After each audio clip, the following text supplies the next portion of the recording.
Hi, I'm Sharon Marshall Lockett, and you're listening to Home Sweet Homework. Welcome back. This is the show where we talk about school and homework and everything that relates to your children in the process of learning. You know, school is your children's jobs. Before they start kindergarten, playing is their job, and once they start kindergarten, everything in their life changes. You know that because everything in your life changes too. Even though I'm a trained teacher and an educational staff developer, I learned far more about teaching as a parent than I ever did sitting in a classroom poring over a textbook, trying to understand the nuances of learning.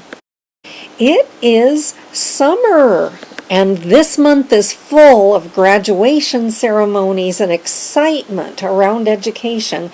It's full of we parents celebrating our children's next milestone. One reason I know it's summer is I walked out my front door a day or two ago and heard the music blaring, the amps were going, and I realized that my message to you this week is to tell you it's summer, so let's amp up your life.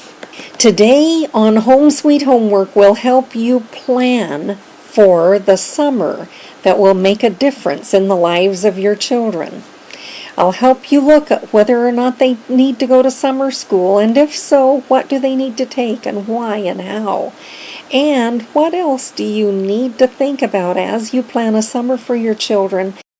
In today's program, when we look at amping up your life, we're going to look at arm yourselves with facts, with what you need to do to make next year better than last year was for your children. The M in AMP stands for manage, and we'll look at those child care issues and what resources are available to you for your children during the days that you can't be with them because you have to work. And the P in AMP stands for take the time to play. This is a really fun time. It's a downtime.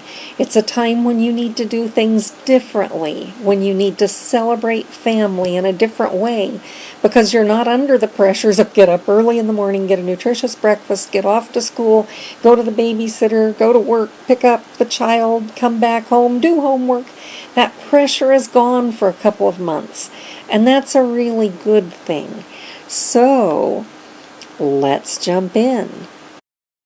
When my son was entering middle school, my niece graduated from Point Loma Nazarene University, and my sister took her son and I took my son out of school so they could attend the college graduation ceremony. Now, you hear about how boring college graduation ceremonies are. But I need to tell you that they are amazingly wonderful motivational experiences for your children. If someone you know is graduating from college, take your children to the ceremony. College is such a different world than high school, and you're planting seeds.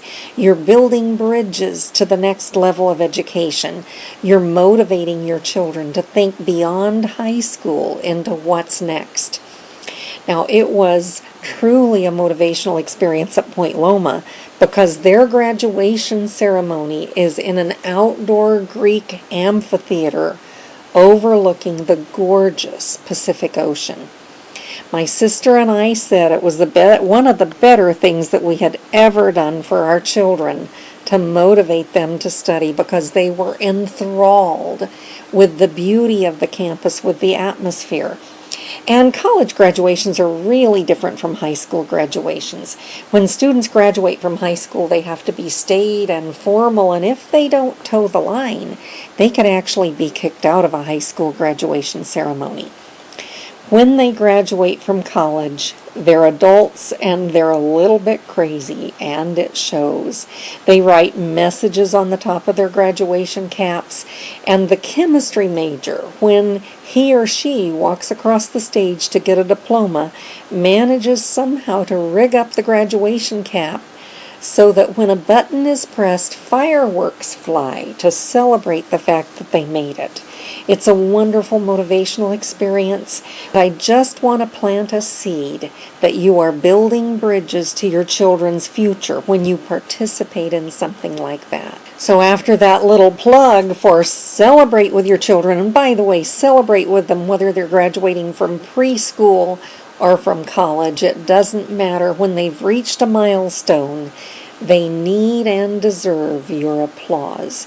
So as you celebrate with them, now you have some summer decisions to make. A means arm yourself. Take a look at how last year has gone. Take a look at what's going on in your life and in the lives of your children, and arm yourself with what they will need to be better prepared for education for their classes next year. Now, here are some things for you to think about. Number one is, are they reading at or above grade level? If they are not, you need to do something with reading over the summer. You may want to send them to summer school. You may want to find another reading program. But the bottom line is they must be either at or above grade level in reading, or they will fall behind. That is especially true from kindergarten through 6th grade. If they are not at grade level in reading, you want to take a look at that work the circle concept. Is it because they haven't memorized their sight words? And if so, you'll want to work with them on sight words or do something over the summer. Is it because they're having an eye-hand coordination problem? And if so, you'll want to do the medical checkups over the summer. But if they are below grade level in reading, they need some reading help over the summer. They may want to go to summer school, but I want you to make sure that their summer school experience is an acceleration experience, not a remediation experience. Acceleration means they're going to grow more than a month in a month. That it's going to make them successful, but it's going to chart their growth so that it is faster than the norm. And I want to plant a seed for you for everything you look at with summer school. More of the same is not better. If they have struggled in the classroom in any area, especially of reading, kindergarten through 6th grade, making them sit in the classroom and do what they've been unsuccessful at is counterproductive. More of the same is not better. Let me give you an example of how we've creatively dealt with that in the past. I worked with the schools of Saipan to plan their summer effort. There were 39 freshmen who failed freshman English.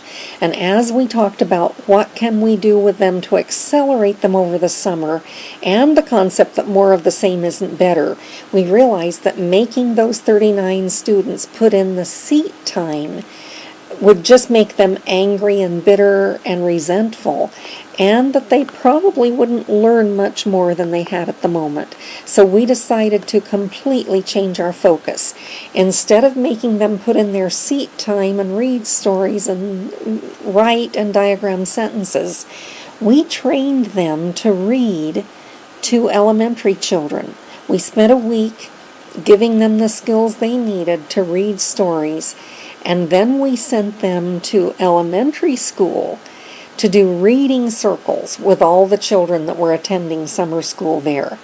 It was a win-win because our high school students developed their reading skills and our younger children got read to and developed their reading skills in the process. And 37 of the 39 students earned a B in sophomore English. They did better their sophomore year than they had their freshman year. That's what I mean by more of the same isn't better. You've got to tackle the problem, but you've got to tackle it differently so that you're working at a point of strength, not at a point of failure. Another area for you to look at with this accelerate over the summer is if your children are entering 9th grade and are not scheduled for either Algebra 1 or higher in math, You want them to be accelerated in math over the summer. It is vital that they be in Algebra 1 and that they be successful in Algebra 1 by ninth grade. Now, how do you accelerate in Algebra 1? You have them take Algebra 1 over the summer, not for credit, but for knowledge. And then they've experienced some of it when they start taking Algebra 1 for credit when the school year begins. I want to reiterate that you don't want them taking pre-algebra in the summer. That's a remediation approach. You want them taking algebra in the summer, but you don't want to use the credit. You don't want the grade.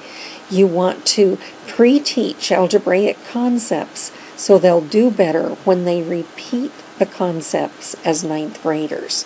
Now, also in Arm Yourself, I want you to take a look beyond academics to what's going on emotionally in your family. Has there been a recent death or illness or divorce? Has something else been going on? And if so, summer is the time to deal with that. You might look to grief camps. New York Life Insurance Company sponsors a grief camp for children. It's a wonderful experience for them. Look at church camps. Almost every denomination, almost every religion offers a summer camp experience for children. So take advantage of those. They're wonderful, rich experiences. We've got summer science camps and summer computer camps and summer sports camps and summer cheerleading camps. All of those are wonderful enrichment experiences for your children. So take a look at where they are now, where they need to be by the end of the summer so that next year is better than last year was, and what can you do over the summer to accelerate their achievement, to prepare them for next year. So the A in AMP stands for arm yourselves, arm your children. More of the same isn't better. Accelerate their progress. Look at where their needs are and take advantage of this downtime to meet some different kinds of needs. We're ready for the M. Manage your summer. Now, this is especially to you working parents. I was a working single parent, so my son had to have childcare of some kind while I was gone, so I want to give you some things to think about as well. It is important, whether you're a working parent or whether you're a stay-at-home parent, that you arm yourselves and help your children take advantage of what's out there. But it's also important that you manage your time well to make sure that both you and your children have a positive experience. In almost every classroom, kindergarten through college, the first writing assignment of the new school year is, tell me what you did over the summer. And in almost every school, in almost every city, you have the gamut of summer activities. Sitting side by side is the student who thinks he or she did nothing over the summer because all they did was stay home and babysit a younger brother or sister. And they are sitting beside someone who is excitedly writing about the wonderful tour of Europe they had, or the African safari. There's that dichotomy going on in every school, in every classroom.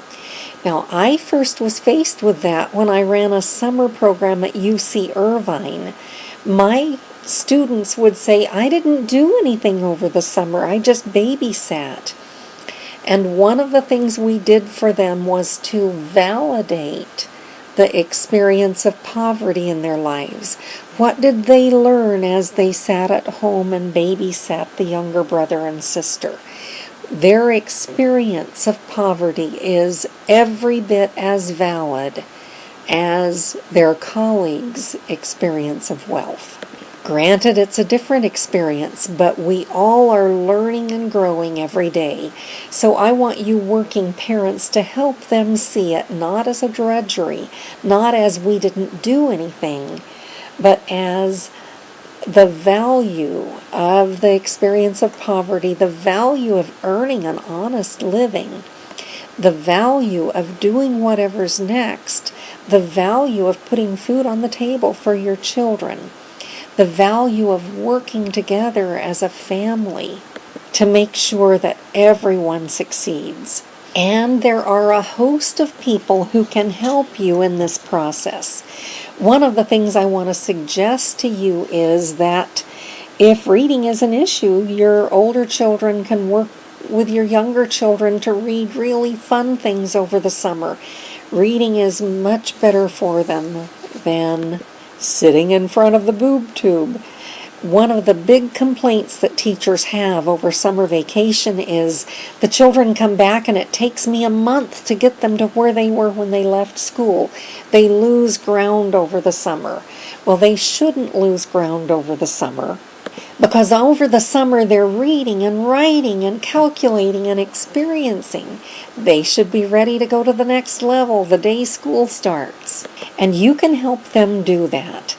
Spend some time talking with them every evening when you get home. I know you're tired, but at least in the summertime you're not quite as tired. There's something about those long days and the sun being out that seems to give you an energy. You might have one day a week that's your family date night, and your children's assignment is to prepare a picnic for you, and you swing by and pick them up and go to the local park or the local beach or the corner bench if you'd like to, and just have a picnic and talk about your day together. Help your children discover what they've learned. Help your children explore the validity of living an honest, ethical, hardworking life. There are several agencies that can help you do that. And if you go to your local library, to the reference desk, they will have a community directory that gives you names, addresses, websites, and phone numbers of all the agencies in your area that can help your children have a marvelous summer. If you pay for daycare, daycare should take some field trips during the summer so that your children can go to parks and go to museums and go to the beaches and do things that you don't have time to do with them. If you have older children babysitting younger children so that they're at home, check out what your local Y has to offer. They have marvelous programs, very low cost, and your Department of Parks and Recreation has wonderful, usually free summer activities for children. Libraries love for your children to come and spend some time there, and they have computers at libraries now that they can sign up for. And a lot of local museums cater to children and have children's activities during the summer. Boys clubs, girls clubs.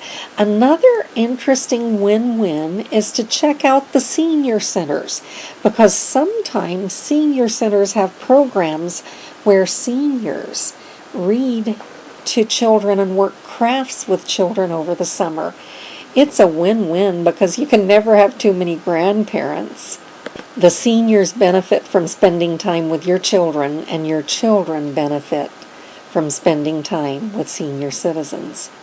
So manage your summer. Don't just let it happen. Don't just let your children sit in front of television all summer. Make it fun. And that, of course, leads us to the P in AMP. Play. Take some time just to play. It's important during this downtime in your life that you build memories. It's important that you go back to being a child and just have fun with your children. They'll grow up so quickly. Don't miss out on an opportunity just to enjoy the fact that you have your children. When my son was about 7 or 8, I wanted to go to a writers' conference in Illinois. Now, I live in California, so that was a long ways away, and my first book was about to be published, and I also wanted to stop by in Kansas City to meet the people at the publishing house. I got a $900 tax return that year, and I felt so wealthy. I was a poor working mom. But when I checked out airfare, I discovered that it would take my entire $900 just to buy the airline tickets. And I wouldn't have any money left for a hotel or anything like that. And I wouldn't be able to find childcare for my son. And of course I wanted him to be a part of the trip. I was kind of moaning about that with a girlfriend once who said, well, I want to go to Oklahoma. Let's drive. It had never occurred to me that I could drive across country, but the three of us did, and we had a marvelous time. Now, the following year for Christmas, I got Jeff one of those wooden puzzles that has all the states, and when you pull out the little state puzzle piece, the capital is written on the back. During our trip, we had collected little silver charms, so I charted our trip on that state puzzle. And from that point on, we planned our vacations around where we hadn't been. We always went on vacation sharing costs with a friend. By sharing the cost, the entire vacation cost us what airfare would have cost us otherwise. And by the time my son graduated from high school, we had seen the 48 continental states. And for his high school graduation, we went to Hawaii. We didn't drive there, by the way. We went to Hawaii to celebrate his high school graduation, and the year he turned 21, we cruised Alaska. It is a lasting memory, and we did it very inexpensively by networking. Now you say, well, if you just travel all summer, aren't you behind when school starts? Absolutely not. Traveling is a learning, broadening experience. History was alive for my son. It was dull and boring for me, but for him it came alive because he had seen it firsthand. We also played the alphabet game on the road, and we sang silly songs on the road, and we wrote journals on the road, and we laughed at ourselves on the road, and we created a photo album of our trip, a documentary. So it was a wonderful learning experience. Now, you don't have to travel. I love seeing new places, so that was my thing. You don't have to travel to play, but you do need to find some time to play with your children during this downtime. You need it, and they need it. One of the things we teach is that you have balance in your life. So you don't just work and study all the time. You take the time to play. You take the time to feel. You take the time to develop your value system and understand what you believe. You live a life of balance. And summer is one of the times when you can catch up on that play thing. So a very quick recap. It is summer, so amp up your life. Arm yourselves with what your children need to be better prepared to make next year better than last year was, but more of the same isn't better. And make sure you're accelerating and looking at strengths, not remediating. And manage your time. Make sure you find time to do the things as a family that are important. And, of course, take the time to play a little bit every day. Remember, in the next few weeks, we'll hear from people who will help you do these things over the summer and make this summer the best summer of your life. Well, it is time for our question of the week. And wow, do we ever have an interesting question today.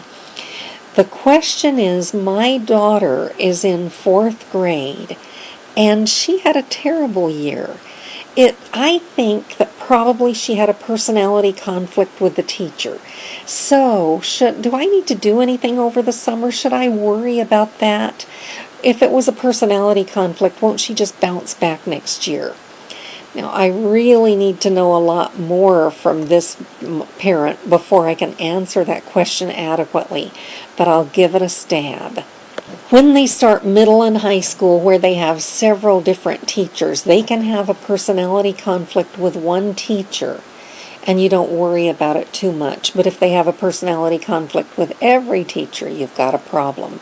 When it's elementary school, where there's only one teacher, it's a little bit harder to discern. So, I want you to look beyond the teacher. Here's the red flag. Any major change in behavior is a sign that something is wrong, something is going on with your child. And you never do them a favor to close your eyes and pretend you don't see it. You always need to face it. You always need to address that problem and see what you can do about it. My next question to you is, has something happened in your life or in your family? Anything that happens in your family will affect your children. So if there's been an illness, a death, a divorce, it will show up in the classroom, and it may show up as poor relationships, as a teacher-child conflict. One more thing I want to say about this issue is, I am sorry you let it go for a whole year, because a year in a child's life can do some damage. So I would suggest that you pay for about 3 counseling sessions over the summer and let a professional work through the issue with your child to make sure it's nothing more than a personality conflict, and to make sure they have the tools for conflict resolution. And here is our quotable quote: "Summer is the topsy-turvy season when the goldfish have to be boarded out while the family goes on a fishing trip." That's from that great author, Anonymous. You know, one of the toughest things about parenting and homework is the feeling that no one else ever faced this problem. Even though I was an educator, there were times when my son's teachers and counselors intimidated me. If you have specific questions, if you want email pointers, consider joining our subscription series. You'll have unlimited internet access to our team of educators to get personal answers to your specific questions. Visit my website, add your name to our mailing list, and you'll instantly receive a copy of Follow the College Prep Road. If you'd like to be on the mailing list, visit homesweethomework.com. We have support products. My book, Home Sweet Homework, is available in both hard copy and audio. And until then, remember, even a first grader recognizes the song Pomp and Circumstance. Give your children roots, teach them to fly, and give them wings. This is Sharon Marshall Lockett. Thank you for joining us. Visit our website, homesweethomework.com, and tell your children's teachers about score-ed.com.